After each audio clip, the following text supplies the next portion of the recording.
I want to automate the light and fan in my half bath, so I figured this would be a great opportunity to compare the Inovelli Red Series switch with millimeter wave presence detection to the Zooz ZEN75 heavy duty switch. They are both Z-Wave devices, so here we go. The first apparent difference is the Zooz switch comes with wires coming out of the switch, whereas the Inovelli switch is more of a traditional switch using the wires provided in the electrical box. The other major difference seems to be that the Zooz switch is a little bulkier than the Inovelli switch. Now, the Zooz switch is labeled as a heavy-duty switch, so it can handle larger loads than the Inovelli switch, which makes it perfect for my use case of running the bathroom fan through it. The first thing I did was try to figure out which one of the wires connected to each switch is the line and which one the load. I simply used my current meter for this purpose. Don't forget to cut the power to your switches so it's safe to work on the wires. Alright, it's finally time to remove these old dumb switches. Now, one of the things I made sure of here is that the load wires go up and the line wires go down, just to keep things organized for myself.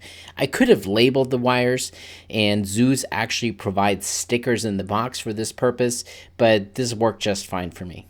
I actually forgot to film this part, and part of that was because the switches were so bulky, it was really hard to get everything to fit into the box. But you just connect the line to the line, the load to the load, the ground to the ground, and you're good to go. I used Wago connectors for this purpose in the box, which made the process super simple. So I'll link in the description below the ones I used.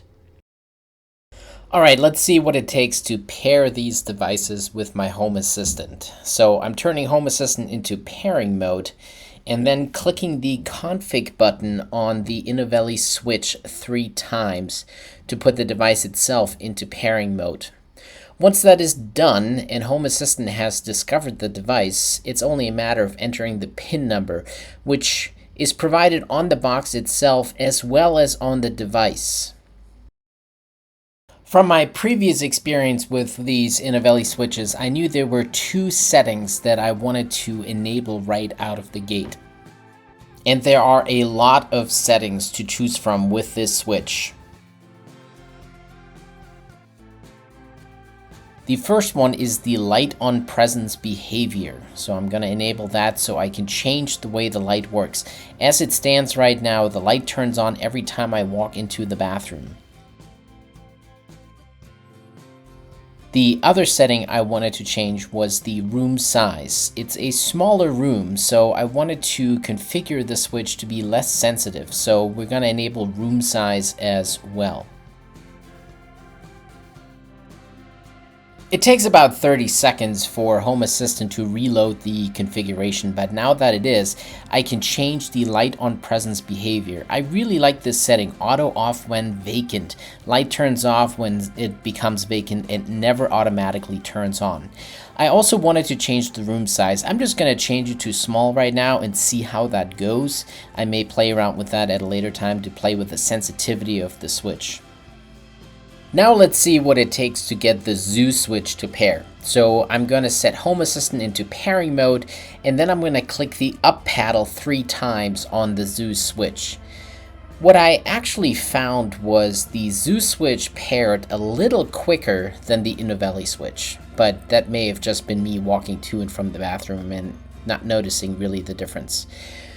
But with the Zooz switch now configured in my Home Assistant, I am able to set up automations for the light and the fan. And that's really all there was for me to turn my bathroom into a smart bathroom. Now, between the 2 switches, I think I like the Inovelli a little bit more, even though it is significantly more expensive, costing more than twice as much as the Zooz switch. But for my future needs, I think I am going to go with Inovelli whenever I can. Thanks for watching, and leave some comments below about which switches you prefer, if there are other switches I should consider for my future needs, and whatever else I failed to cover in this video. Thanks for watching.